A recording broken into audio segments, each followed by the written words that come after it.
Hi, this is Darren Lyle. Well, we've got one more piece to go for the base character here, and that is the eyes. So for the eyes, let's bring in a sphere right over here, a UV sphere. And I think what I want is 16 rings and 24 segments. Let's see how this works. I think I want 16 segments and 24 rings here. I think that's what I want. Yeah. I'm also going to go ahead right up front and add a subdivision surface modifier to it. And also I'll smooth it over here under Tools. I also want to rotate it. So let's turn it 90 degrees in the X. And let's see how that works for us. I think I'm going to move it to its own layer as well. I'm going to press the M key and just move it over one layer. The eye is actually made up of two pieces or two parts. One is the inner eye with the iris and the pupil, and the other is the outer eye, that's the cornea. And the outer eye is usually more transparent and reflective, and the inner eye, has the color of the iris and the white of the eye. So we really need two objects for this. So I'm going to take this object and rename it to eye inner. And then I'm just going to duplicate it, Shift D, and leave it in place. And I'll call this one eye outer. And then I'm going to hide the eye outer for a while. We're going to work on that in a bit. So I'm going to click on the eye to hide that. All right, so now we just have the eye inner here. And what I'm going to do is go out 1, 2, maybe 3 edges here. So maybe to this edge right here. What I want to do is insert edge loops on either side of this edge. So I want to insert an edge loop right here. And I want to insert an edge loop right here, kind of evenly spaced. And let me take a look at this from the side now. And what I need to do is move this pivot point right to here. So before I do any of this stuff, I'm going to select that ring and press Shift S to move the cursor to the selected. There we go.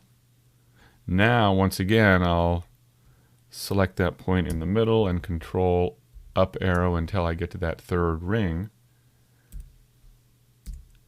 And now I should be able to change my pivot point to the 3D cursor, go to the scale tool,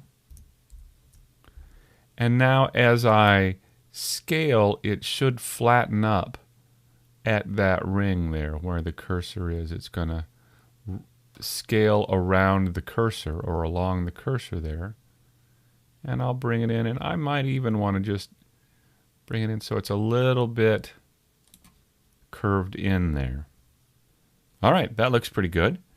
Let's begin scaling in for the pupil. I'm going to go to face mode, and I want to select all of these faces here. So I'll just press the C key and click and drag for my circle select tool. Now that I've got that, I want to extrude back into the eye. So this is going to be the black of the pupil here. So I'm going to press E to extrude, and I'll move back. Now this is going to so that's not exactly what I want. I think what I want to do is extrude one more time here. Hit the E key again, and now I'm going to pull back so I can get a sharper edge there. E one more time, take it back again, And now to finish it off back here, I'll hit E. And then maybe E one more time. And then scale that in some. Oh, I'm scaling at the cursor still. I don't want to do that. I want to go back to median point. And that should help me scale a little more evenly here. There we go.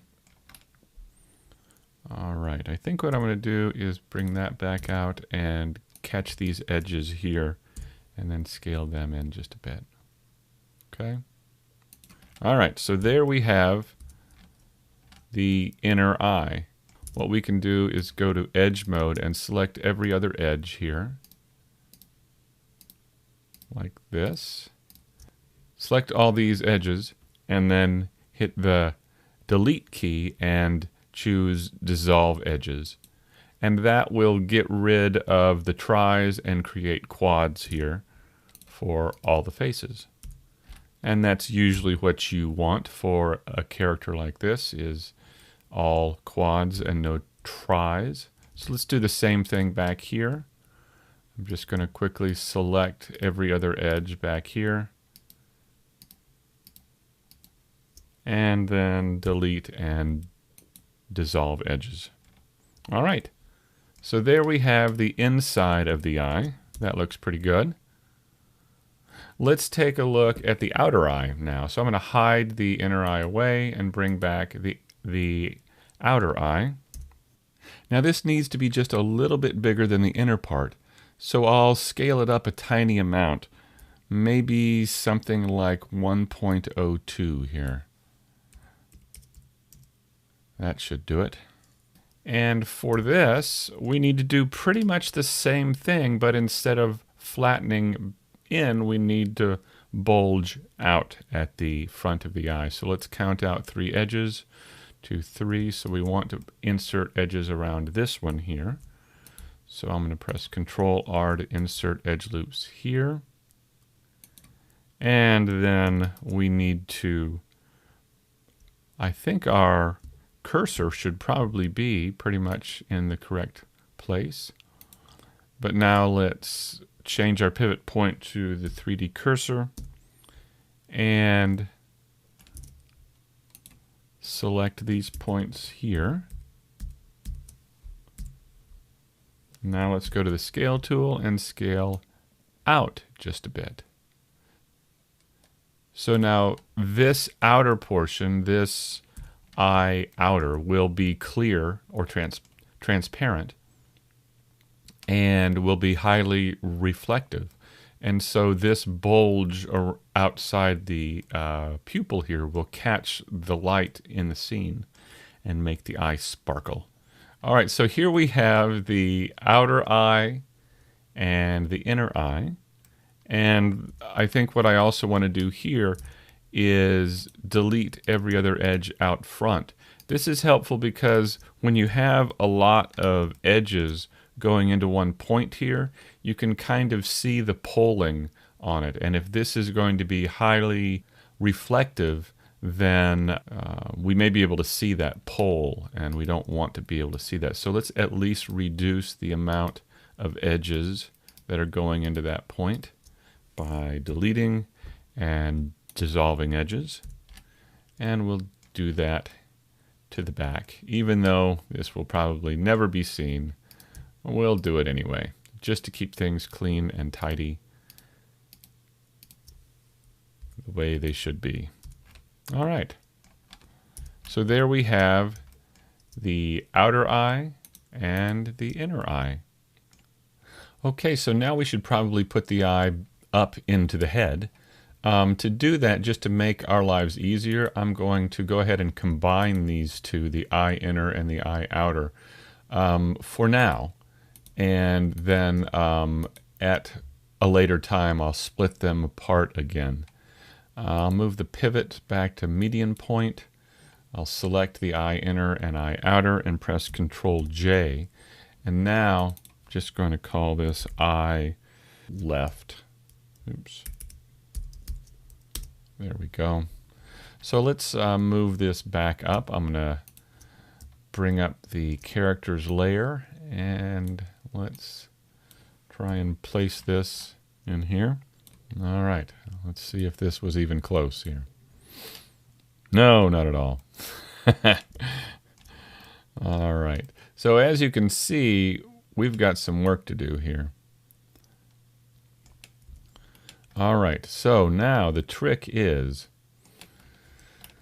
how do we get this eye to fit, or the eye socket to fit around the eye, while not totally destroying the look that we've established? Well, it's not easy. Let's try this. What I'm going to do is select some of these points here and begin moving them forward a bit so they mold around the eye.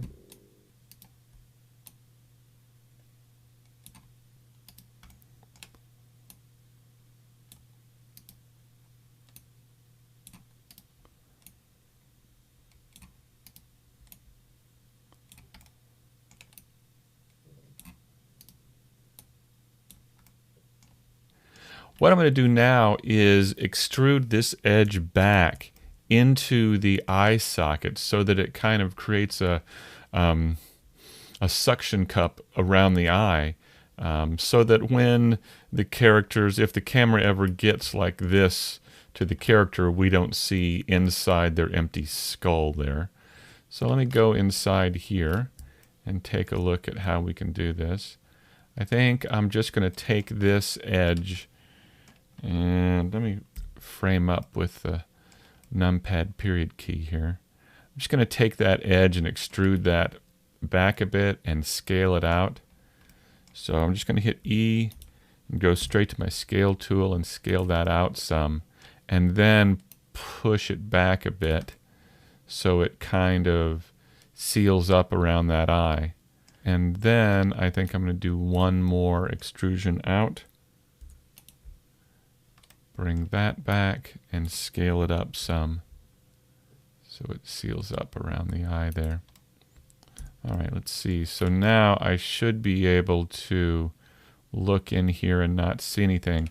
Although I think I'm going to select this edge and scale this one in a bit so it seals it up a little bit better. And there you go. So now what we need to do is mirror this eyeball over to the other side. The only thing we really need to do is set the origin of this object to the center of the grid. So I'm going to make sure the cursor is down at the center of the grid. There it is. And what I'm going to do is set the origin of the object down there to that 3D cursor. So there it is down there. Now when we apply a mirror modifier to it, it's going to mirror along that x-axis around that pivot point. So now I just need to go to Add Modifier and Mirror, and there it is. I'm going to apply this. So now we've got both eyes, and I'm just going to call them eyes for now because they are all one object now. And we'll split them apart at a later point. And now we have our character and our eyes, and we are pretty much done with the base character. Now there's some more point pulling I'd like to do. I think his eyes are still looking a little goofy, and I think the forehead and brow needs to be worked on. But generally speaking, that is our character. So for the next videos, we'll begin working on the clothes and accessories of the character. See you then.